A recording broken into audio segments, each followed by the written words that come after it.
الحمدللہ رب العالمین والصلاة والسلام علی سید الانبیاء والمرسلین اما بعد فاعوذ باللہ من الشیطان الرجیم بسم اللہ الرحمن الرحیم۔ آج میں آپ کو گناہ کبیرہ اور گناہ صغیرہ کے معاف ہونے کے سلسلہ میں کچھ بتاؤں گا کہ گناہ صغیرہ اور کبیرہ کی معافی کیسے ہوتی ہے، ان کے درمیان کیا فرق ہے معافی کے حوالہ سے۔ تو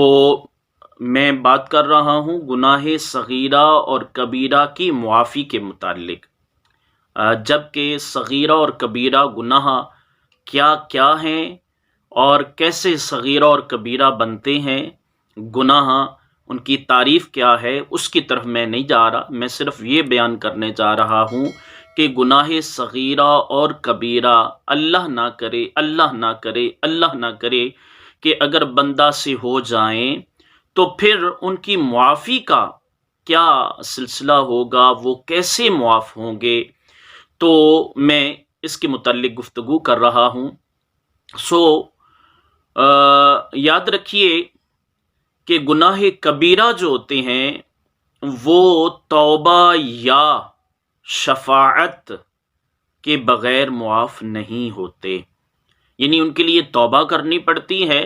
یا شفاعت مل جائے، شفاعت مصطفیٰ مل جائے، جیسا کہ حدیث مبارکہ میں حضور صلی اللہ علیہ وسلم نے فرمایا کہ کبیرہ گناہ والوں کی میں شفاعت کروں گا۔ تو کبیرہ گناہ یا تو شفاعت سے معاف ہوتے ہیں یا توبہ کرنی پڑتی ہے۔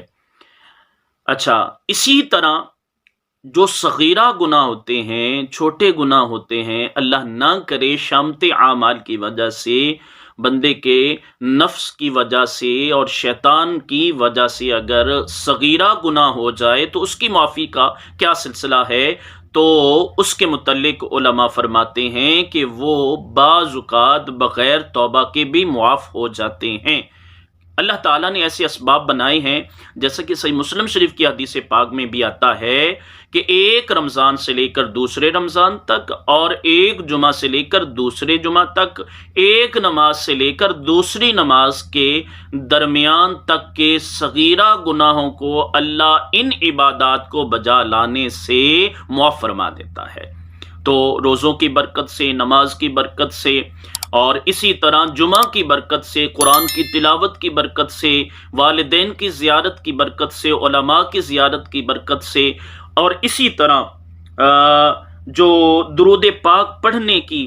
برکت سے، طواف کعبہ کرنے کی برکت سے،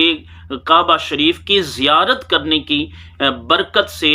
یہ گناہ صغیرہ بعض اوقات معاف ہو جاتے ہیں، اللہ تعالیٰ ان کو معاف فرما دیتا ہے۔ تو آج ہم نے یہی سنا کہ صغیرہ اور کبیرہ گناہ ان کی معافی کا کیا سلسلہ ہے، یہ کیسے معاف ہوتے ہیں۔ ہم اللہ تعالیٰ سے یہی دعا کرتے ہیں کہ اللہ تعالیٰ ہمیں ہر چھوٹے بڑے گناہ سے بچنے کی توفیق عطا فرمائے۔